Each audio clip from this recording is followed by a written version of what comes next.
Hi, I'm Terrell Turner, and today on The Stuff Your Bookkeeper Isn't Telling You, we're going to talk about a concept that a lot of business owners are using to maximize their profit plus navigate through this very, very complex talent challenge that a lot of businesses are having. And today we're going to talk about that, and we're going to introduce a new segment called Follow the Money, where we talk about some great things that are going on or some things we see other things happening in the news or other businesses using.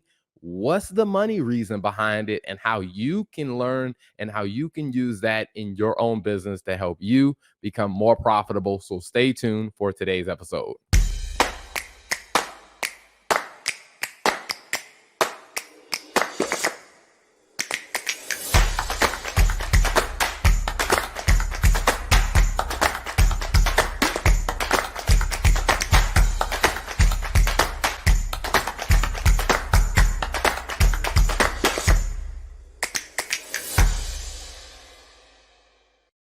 So without further ado, let me bring on the host of this show, Lola Turner. Welcome to the show. Thank you so much, Terrell. Thank you for having me today. Hey, it feels good to be back to Stuff Your Bookkeeper Isn't Telling You. I'm happy to be here.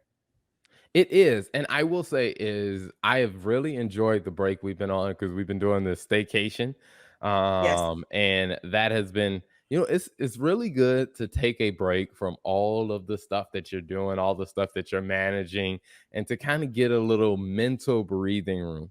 Um, Also to eat a bunch of food that I don't normally eat. Uh, Okay. but it is all good. Now, this is a topic that I think is very interesting because last week I was having a conversation with a company that we have done some outsourcing. And for those Mhm. that are just tuning in, today we're talking about a concept that is helping a lot of business owners actually navigate the talent problems as well as increase profitability, and that is outsourcing. Now, a lot of people, this can be a scary topic, and I'll give you an example. I was talking to a company that we've used to do some outsourcing work with, and a company that we have done some CFO level analysis for some of their clients. So they Mhm. were familiar with it. But one of the things that I was telling them is like, hey, some of the work that we had them do, we actually hired a offshore outsourcing company to actually fill in for some of those roles that they were doing. And although they're used to using us as an outsourcing company, they were still a little hesitant, like, I still want to hire in-house for that and stuff. And we started talking through things, and I started giving them some, hey, here are my recommendations on what we've done to make it effective. And within an hour, they were like, hey, give me the contact information of that company. They set up a meeting because they were like, based on everything that you told me and the good and the risks that you told me that are involved, they were like, hey, this is a no-brainer situation to help them win and take their business to the next level. And so I was like, you know what? If that person has struggled with that and they're using outsource because they're using us, they're outsourcing their CFO work to us, but they were still so unfamiliar with the possibilities, the risk, and the benefits related to outsourcing. I was like, you know what? We need to have a discussion about that. So the first thing I want to start off with is when it comes to outsourcing, Lola, what is some of the way you would define like what is outsourcing? I would say outsourcing is basically getting someone who's not your direct employee to do work for you. And oftentimes the benefits of outsourcing, at least for me, what I'd see is if you're at a point where you're trying to hire talent, right? You're trying to hire an employee and you just haven't had a lot of success with that. We know that a lot of companies struggle when it comes to finding talent. I mean, I've hired a bunch of people, and the concern is always, is this the right fit? Is this person the right fit for the company? There is such a huge investment when it comes to really onboarding an employee that there's a risk for both the employee as well as a risk for the employer. And so I think outsourcing provides an opportunity for you to say, hey, let's try this out. We have an agreement in place to where there's minimum risk here in terms of, I guess, what each person has to lose. Let's try it out. Let's see if we like it. I'm not tied to you for a year or 2 years or whatever, because I think oftentimes people are nervous about outsourcing because they're like, well, I have this person sitting out there that it doesn't directly work for me. What if they don't do what they need to do? And I think it always comes down to, are you, just like even when you hire an employee, right? Are your expectations clear about what this person needs to be doing? So, really, from my perspective, how I would define outsourcing is you're putting responsibilities on someone that isn't directly your employee, and you both have a mutual agreement on, hey, this is in the best interest of what we're doing.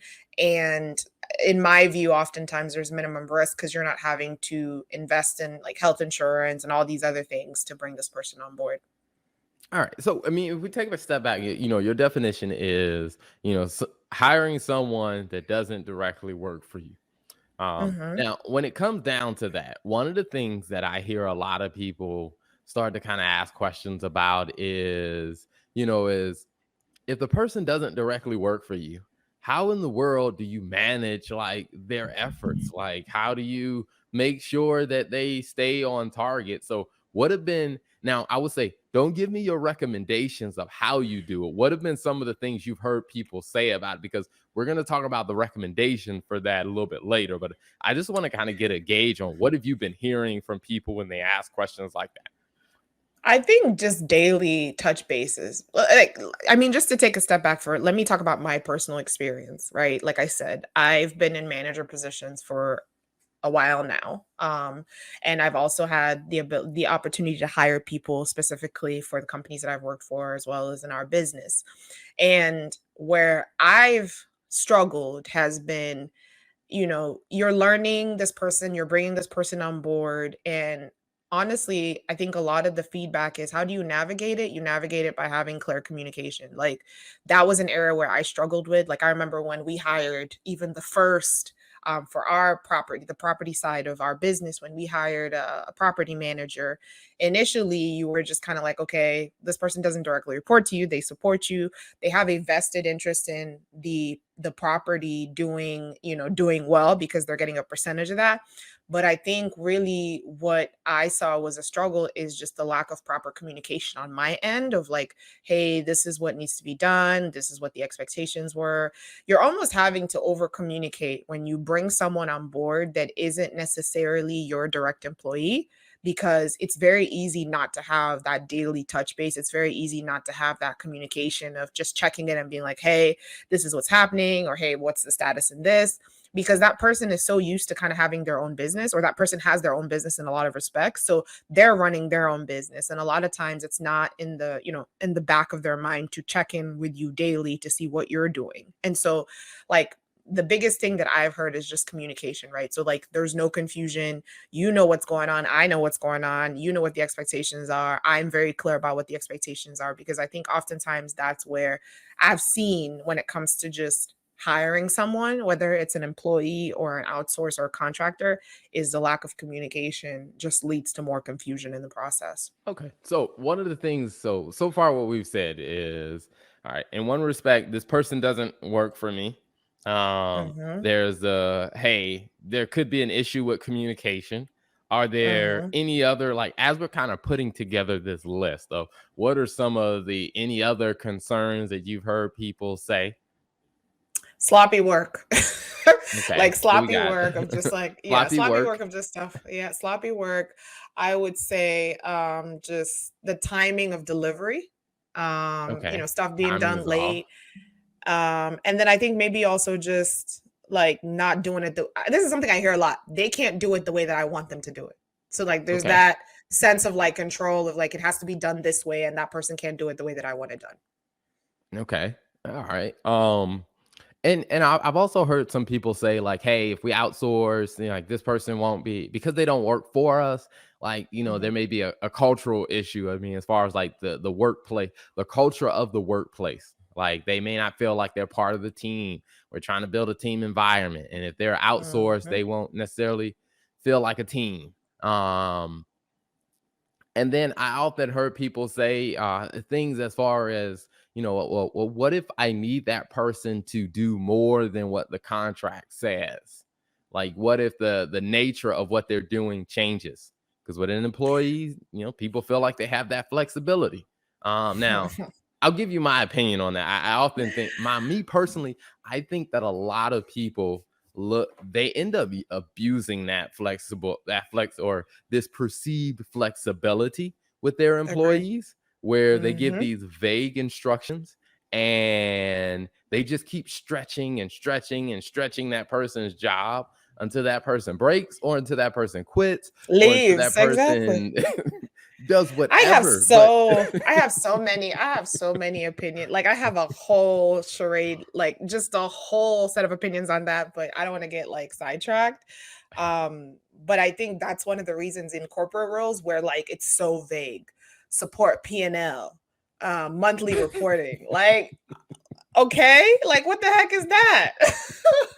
Like, and it's just like leave it open to interpretation. Part of it is because like, all right, we don't want to scare the person off, but at the same time, it's like, hey, we being a leader, like, hey, you're not giving clear instruction on what exactly you expect this person to support. And I swear, like that is such a bad idea. Like it is such a pain for everyone. And I'm speaking from personal experience. Like you need to be clear, but I don't want to like take us off track. I'll come back to my Yeah. point because I I mean, could yeah, literally and spend time on this. But yeah. like I said, we'll definitely come through what some of the recommendations are. One of the things that I really like to do is to be very honest with people, because I think the first thing that I always tell people is that outsourcing is not for everyone. I And agree. by listing out what some of these concerns are, like some people are saying, like, hey, if the person doesn't directly work for us, if you're the type of business owner or you're the type of leader or manager or whatever, where you have to have the people working for your company. Now, there may be legal reasons why, there may Mhm. be financial reasons why, like maybe, for the city that you're in, you qualify for a grant when you have X number of employees on like X number of people in your head count. Like that can be a financial and a legal reason why, like, hey, outsourcing may not be the fit for you. So you got to understand that. But for some people, I do think that if you have to have people who are on the payroll, who have your company name, then outsourcing may not be the thing for you. Now, another one that I think a lot of people bring up is it may bring confusion with the client, meaning like, hey, if they see this person emailing them from a completely different email address, which we've lived through that, and we recently went through a process of changing that, which I'll talk a little bit more about that one too in the solution section. But something you mentioned about like with sloppy work and stuff like that, is there a situation where when it comes down to the quality of work that you can think of why a company you would say, hey, if you're this type of company, then outsourcing may not work for you? I would say if it's something like very technical, um, I think when it comes to like a lot, I mean, a service-based company would probably make sense to outsource. I think if it's something where, like, for example, even if we use us as an example, there's a couple of things that I would say functions within our business that make sense to outsource, like, the social media management, certain stuff like that may make sense to outsource. But when it really comes like to the technical stuff where you require expertise, like I don't think it's a good idea to outsource that stuff. Or you know, be very specific about like finding, like for us, for example, finding a company that specializes in finding technical experts. And then these people are really good at that specific topic. So don't just go hire someone and just be like, okay, I'm just going to teach them how to do accounting and finance. Like, accounting and finance isn't just something that you teach. Someone has to have experience. A lot of times it makes sense for someone to have a degree, which is why we're doing this podcast. Because a lot of times, people go be bookkeepers and they don't have bookkeeping experience, or they don't have some sort of like, experience doing it. So I think really for me, I would say like when it's technical stuff that are very specialized, sometimes it may be hard for you to outsource those roles. Yeah, and that's one of those things that I think is very important because I mean, as now that you brought that up, I'll bring up like our specific situation. We provide bookkeeping and CFO services. One of the things that we were running into was a capacity problem where there were only so many clients that between Lola and I we could support. And I was Mhm. like, okay, all right, we need to expand capacity. And so one of the things that I ended up finding was a company that offers on offshore talent, and they specialize in accounting and bookkeeping. And because one of the things that I was finding is I would talk to different people who did bookkeeping, and I talked to a lot of people. I mean, and part of one of the benefits of hosting a podcast called Finance and Accounting Show, which you can follow on Earmark to earn CPE credit if you're a CPA. um, One of the things that I would ask a lot of them is, like what their capacity look like because I was trying to partner. One of the things that I found is a lot of people who are doing bookkeeping had no accounting like real background. So when I would ask them questions about, hey, how do you handle the payroll accounting? And they would talk me through it. I'm like, something doesn't sound right about that. Right. I'm not saying I didn't know it. I didn't know the technical journal entry transactions of recording payroll and tying it out to the payroll register. I didn't know all the ins and outs about it, but it was something about what some of the bookkeepers were explaining to me. I'm like, that doesn't sound like it covers everything. And then when I met, the company that we ended up hiring, I talked to some of their employees, and they were actually knowledgeable enough to actually walk me through it.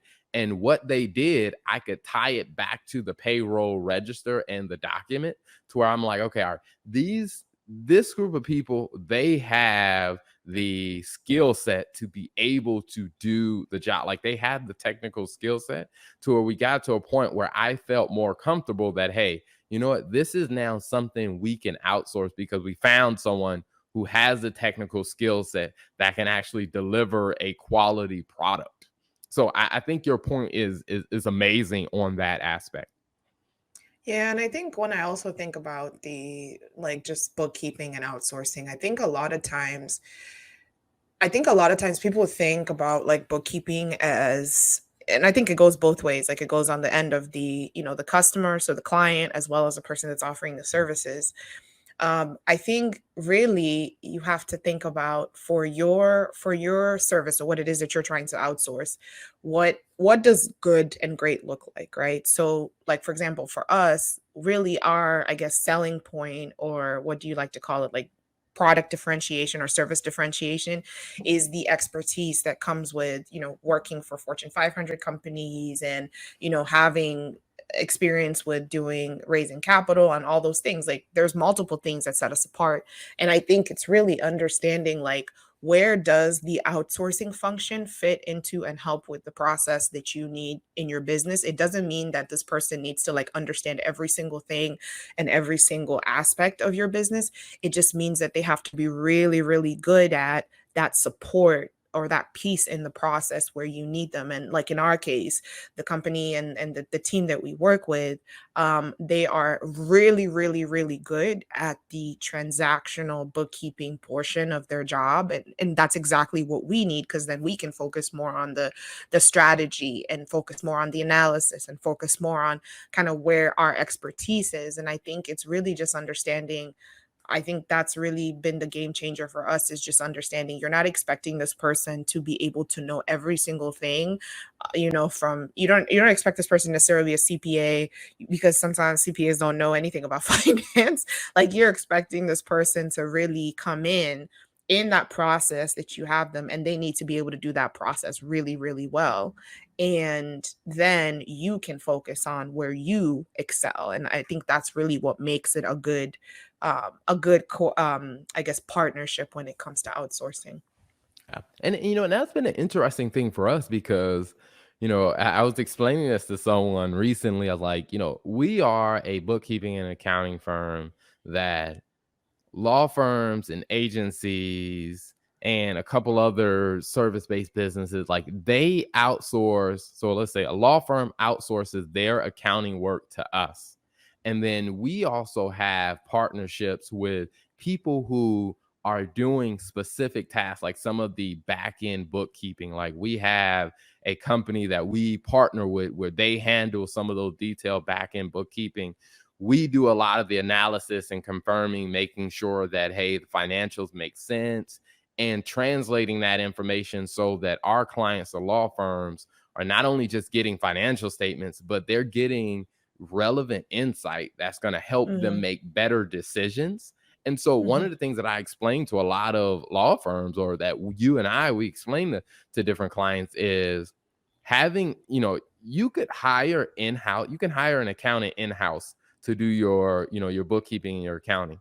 But if you do that, then you are going to be responsible for managing that person's activities. You are going to be responsible for being able to determine whether that person is doing the right or the wrong thing. And if you're a law firm, you probably didn't go to school Don't to know. study accounting. Right. So you're not going That's to a know really good whether that point. person is doing, the right thing or the wrong thing. And so That's one a of the really things that good I point, yeah. explained to them is one of the benefits of, outsourcing your accounting and bookkeeping to us is that we already have internal processes and we already have layers of reviews, and we're already working with other law firms, so we can give you insights on what some of the best practices are. Now, we're not going to tell you, hey, well, law firm down the street is doing XYZ. We'll give you like, hey, based on law firms that we work with, here's a common trend that we're seeing, because we're going to protect every client, their firm information is protected to where we're not sharing that publicly, but we will say, hey, here's some lessons, or here's a principle that we've seen work for other firms. But I think if you were to hire someone internally to do your own accounting and bookkeeping, like you don't get that, because you're going to have to manage them. They're only going to know your business. And so you're going to lose some of the potential benefits of learning from what's happening in the industry, as well as you now have to learn accounting because that person has to answer to you, and you're the one that has to sign off on whether this is good or not. Yeah, and I think another thing is if you're a business owner, like just like we had to deal with and go through, growth is going to happen, right? If you're doing the right things in your business, you're going to grow. Um, you really have to understand, where does the outsourcing function make sense, right? If I just speak about us specifically, like where does the outsourcing function make sense? Like for example, for a law firm, like you if you want to scale and grow above maybe 10-15 million dollars a year, then at some point you're going to need your own in-house support. But it's going to cost you more money to have to onboard, because at that point you need, a CFO maybe, or I don't know, Terrell, like what typically, like, from a law firm structure, if they're bringing like just an accounting person, I don't know the details, but you're going to need someone, like you said, who actually understands accounting and finance, someone who can manage the accounting team, the finance team that does everything they need to do. And I think it's just realistically part of being strategic, right? Is as a business owner is understanding, like, what point is my business at right now? If you're doing less than maybe 6 million, 6 or 8 million a year, then you probably, it's not in your best interest to have to hire a full accounting and finance team to support you. You probably need to outsource that, because then one of the things that you can focus on is, hey, growing your business. Like you said, Terrell, which I thought was a really good point, is you don't know if this person is performing up to par, right? And as you're trying to grow your business, what you really need is someone who can kind of give you the insights and the financial analysis and the support that you need, depending on the type of services you're paying for, to tell you, hey, this is something you need to spend more time on, or hey, there's room for opportunity here. And if you're so focused on managing to make sure that person is doing their day-to-day job, you're not really getting the best out of that person and that role that you should be as you're trying to grow your business, because you're just going to be stuck trying to manage the person's day-to-day activities, instead of that person really being your partner and helping you and giving you the insight that you need to then go make decisions in your business. So I think that is so key, is really understanding strategically, like, So I want to ask where you a does question outsourcing. about.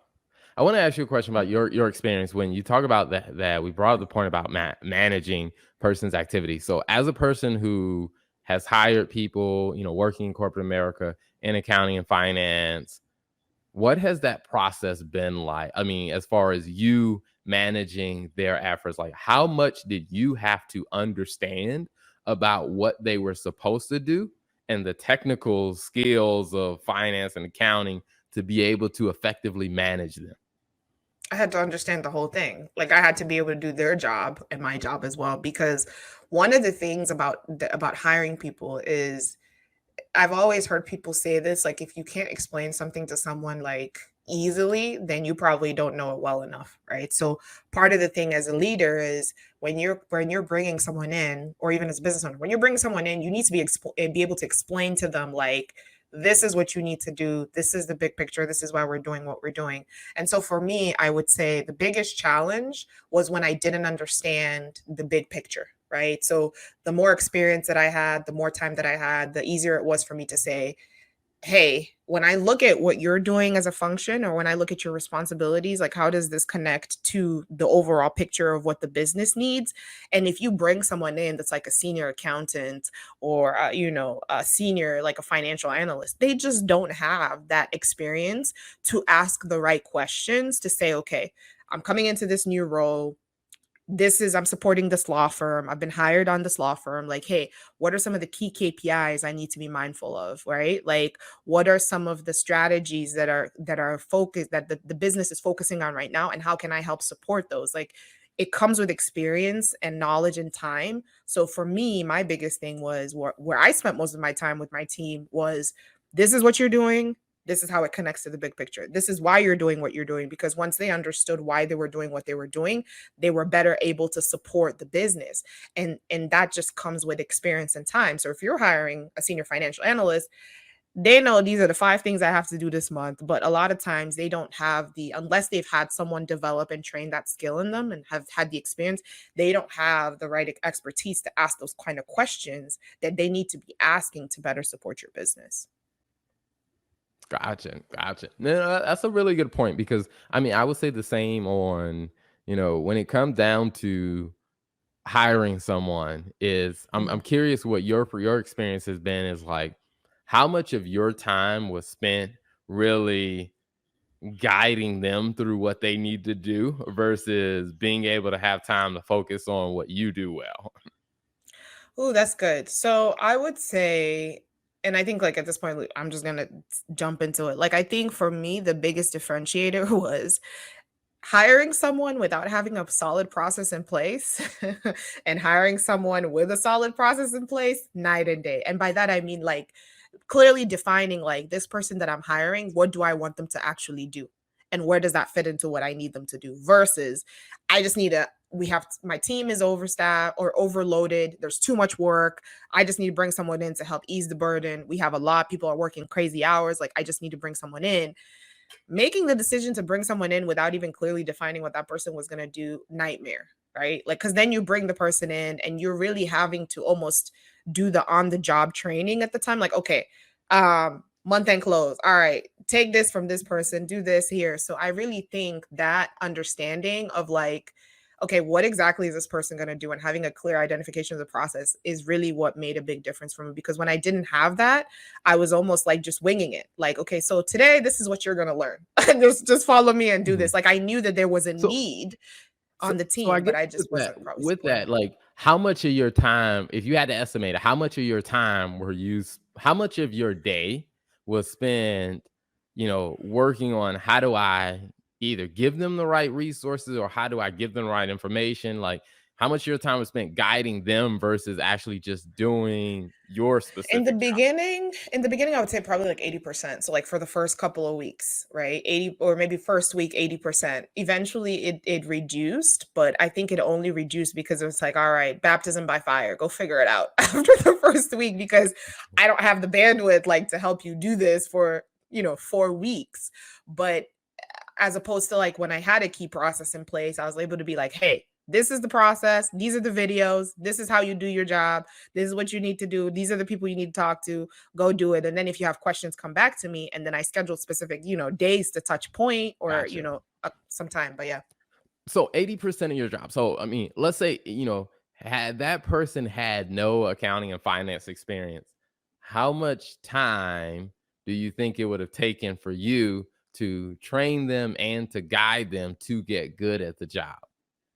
I mean, I think it would have taken pretty much all my time. I mean, at that point, it would have been like a full-time job managing them. And then I think if they had no accounting and finance experience, I would have probably had to manage them for a significant more time because I mean, let's be honest, like accounting and finance is you really have to learn how the company operates to be able to do the job, right? So if you have accounting and finance background, if you don't have accounting and finance background, you have to learn how to do the accounting and finance job as well as how the company operates. And so when someone didn't have the experience, it's just kind of like, okay, well, you can learn, you at least know one part of the puzzle. But like if you don't know, like for example, if let's go back to like law firms. If, for example, if you know, like if you're hiring an accounting and finance person, you know how the law firm space works, but you don't know how the accounting and finance space works. So now you have to teach yourself the accounting and finance piece and then make sure the other person is doing it right to be able to see how that applies to your company. And that is a full-time job. Yeah, no, I would agree. I would agree. And you brought up the point about, processes and kind of procedures, having some of those in place. So, you know, let's talk a little bit more about like what role, like, because that becomes one of the solutions to, okay, how do you make outsourcing actually work well? Now, you started off talking about process and procedures. Can you elaborate a little bit more on like why that helped the outsourcing relationship work better? I think because of a couple of things. I think one, because it made expectations very clear, right? It's frustrating to come into a role and be told like, which is why I think people set goals at the beginning of the year. It's frustrating to be told, "Hey, you're not performing well." Mhm. Okay, well, what was I supposed to perform to? So I think having a clear process really helps you develop clear expectations. This is what I expect you to do. This is by when I expect you to do it. And then I would say the second thing is it takes time. It might take time to develop, but it also kind of helps you as the business owner really understand, like, be able to hand off something to that person and then you can focus still on doing your day job to where your job isn't being compromised and it's not taking time out of your day because you don't have the bandwidth to really support this person, you know, for 100% of your time. So I think those are the key things that I would say is like it just gives clear expectations when you have a solid process and then it just also provides, a time for you to better manage your time because you're not having to, train this person. Yeah, absolutely. I mean, and I think for in that same kind of vein, when I think about kind of what we've done, one of the things that I had to take a step back and realize is that we needed certain processes in place. So that one is I could see the big picture of things. I knew where the contractors or where the employees were going to play a part in the process. And Right. one of the things that, I think when you hear that, a lot of people start to think it's very complicated. So I'll share my screen and say, like, here was an example of a process that I wrote out when it came down to onboarding like new clients and stuff. These are the steps that go through. And once I wrote this out, I could share this where I could now point to, okay, who's going to handle what? Like, who's doing what in the process? And I think something simple like this became a huge game changer because once the outsourcing team and the employees and myself were able to see, hey, what does the process entail? Then people could get a better idea on how they played a role in the process. And I think this ended up leading into creating like 30, 60, 90, 120-day like goal plans for the outsourcing team. So like now when I hire a person on, I have a good idea on what they should be able to do 30, Right. 60, 90, 100, 150 days in. I know what they should be able to do on their own. So it's like all throughout that whole process when they're onboarding, now I know how to give them the right amount of information or the right amount of support so they can become more self-sufficient. And I think we would have never got to that point had we not had, clear processes in place that can really guide them. Because I think, one of the things that I've told some people is when it comes down to hiring someone, you got to have a lot of patience because that person is new to the company, they're new to your clients, they may have experience with the field in general, but they don't know your specific company. They don't know your specific clients. So I think it pays to have that patience. And that's one of those things that Mhm. I always tell people, if you're going to outsource, is make sure you have patience with yourself to lay out the processes, and then have patience with the people that you're hiring to lay out the process. Now, the process also helps you understand, like, hey, when your patience is being taken advantage of, because I think that's Mhm. something that a lot of people are concerned that, hey, this person will take advantage of me and collect a paycheck or payment and not do the work. But I think that's the same thing with an employee, though. Like, an employee can be like, "I just don't understand this." So, I think you have the risk everywhere. You just need to make a decision on, hey, the solid process is what makes the difference. Because, like you said, I think that's when you can really say, "Hey, this is what we agreed to. This is what we said. This is what we was going to be in the time frame we said it was going to be. And if it's not, then we can have a conversation about it." And like you said, I think at that point after the conversation, if the person's still not performing, then it's like, okay, we need to reevaluate this. But if your expectations are not clear because you don't have a clear process, there's really nothing to hold that person accountable to. Mhm. Absolutely. And I think that brings it to another point. I think that becomes a big one for a lot of people, is that when you're using outsourcing, when you're outsourcing talent, we're using contractors, it is financially, it's a less of a more, I guess you say, a longer term commitment. I always tell people, if you're going to hire an employee, there's a different type of financial commitment that you're making with that, because Hmm. in the US, there are payroll taxes that come with that. If you offer benefit plans and, like, time off and stuff like that. Now, me personally, and at our company, we still do extend kind of the holiday and the time off policy to some of the contractors that we're using, like contractors that we're using ongoing. We still extend some of those holidays and policies to them, but for a lot of companies that we meet, they don't extend, paid holidays to some of their contractors, but they do to their employees. And I think from a financial standpoint, as a business owner, that's a decision that you have to make, is like, hey, if you're using contractors, then, or versus if you're using employees, there may be Right. a difference in, like, the compensation package that comes down. Um, and also, one of the things that I do think about is that what some people are finding is sometimes, you may not have enough work to keep a full-time employee busy, or even to keep a part-time Hmm. employee busy. And we've done that as well, as where, our marketing activity wasn't, it wasn't a big enough exercise to where we were going to hire an employee to manage that. So we outsourced it until, like, the marketing got so big that we were like, all right, okay, outsourcing it is now more expensive than it is for us to hire someone Hmm. to just manage this internally. And so I think you Hmm. do have to manage that dynamic as well on it. So, you know, concerning, what would you say are some of your overall kind of opinions about, whether a company goes outsourcing, whether they hire internally? Like, what are your kind of overarching kind of perspectives on that? I think it just, like I said, I think it just depends on where you are. I think strategies, like where your company is financially is the best thing to kind of consider. Hey, does it make sense for us to outsource? Like you talked about, the payroll tax and all of those things. So I would say overall, understand, can you afford to outsource? Can you afford to bring someone on board, or do you need to outsource? I think the other thing also is just, do you have a solid process in place to be able to do that? I mean, be honest with yourself. You should have a solid process regardless. But I mean, speaking from experience, that doesn't always happen.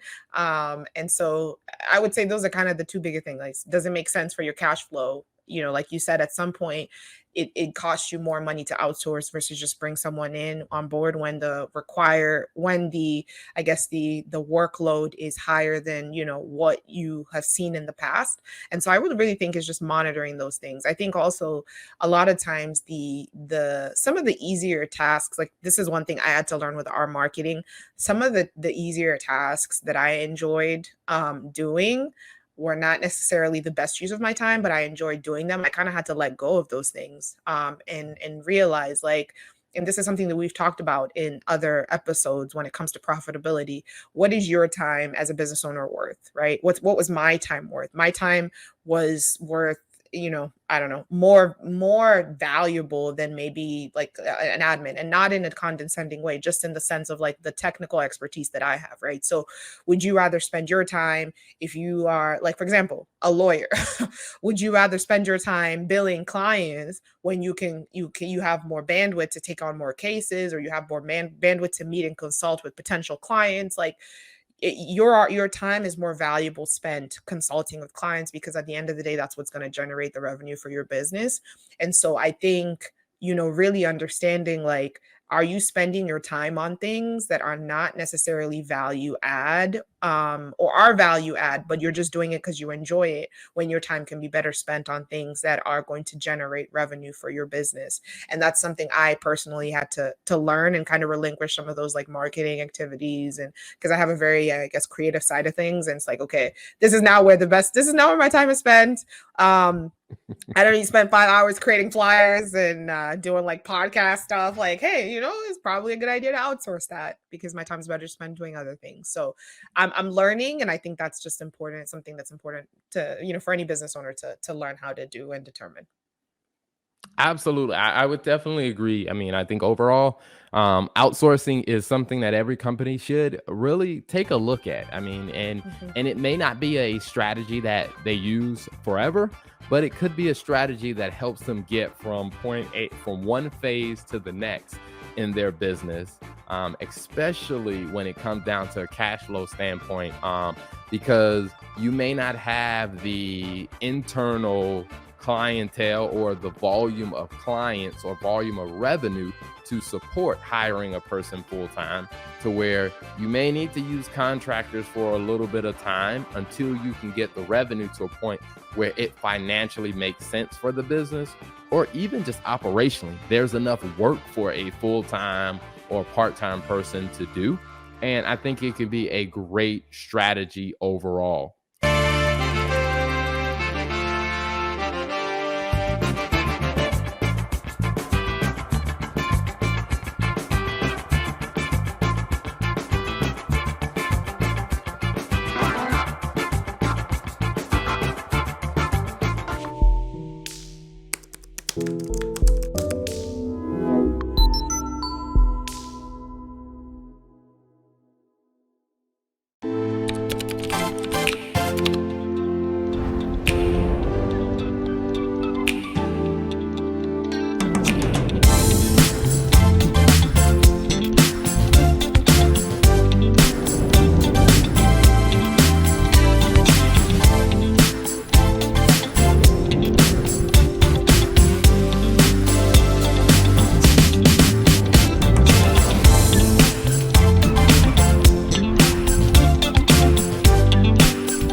Hey, it's your girl Tia Robertson. I'm the host of Entrepreneur Insider.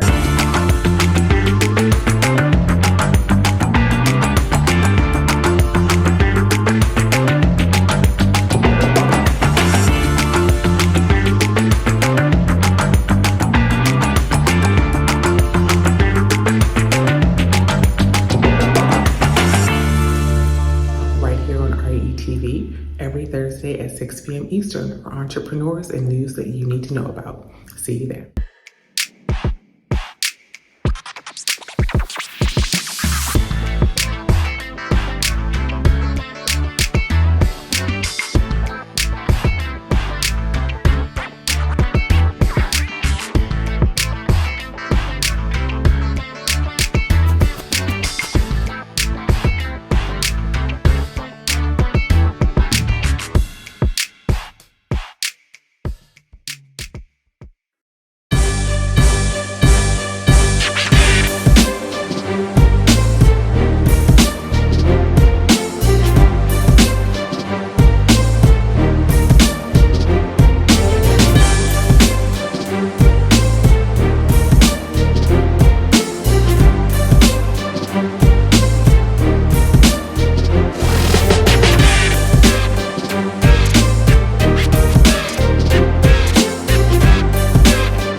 Tune in to Millionaire Man Cave, only on Relationship Entertainment Television, Tuesdays at 8 p.m.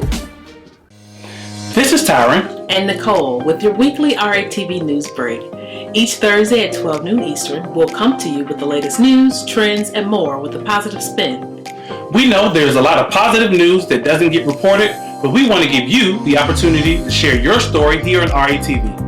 If you have a positive news story you want us to share, you can submit your story to news@re-tv.net.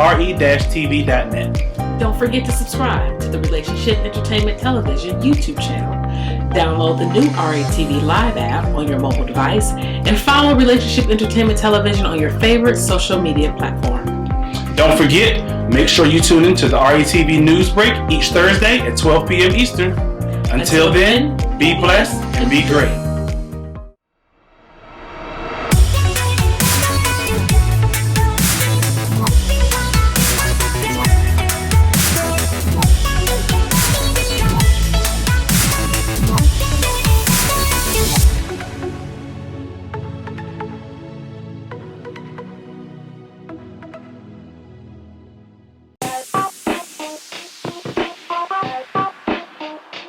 Welcome to What's Going On? My name is Demita Joe. Each Wednesday, you can find me here at 3 p.m. I'll be over here discussing different things that are going on and try to bring you a boost of positivity for your week because we all need this. We're going to share some feel-good stories. We might find a hometown hero. We may take a look at some trending topic. And sometimes we might even find a lesson in a not-so-warm and fuzzy story if we can. I'm Demita Joe, and I'll see you guys on the next episode right here on What's Going On?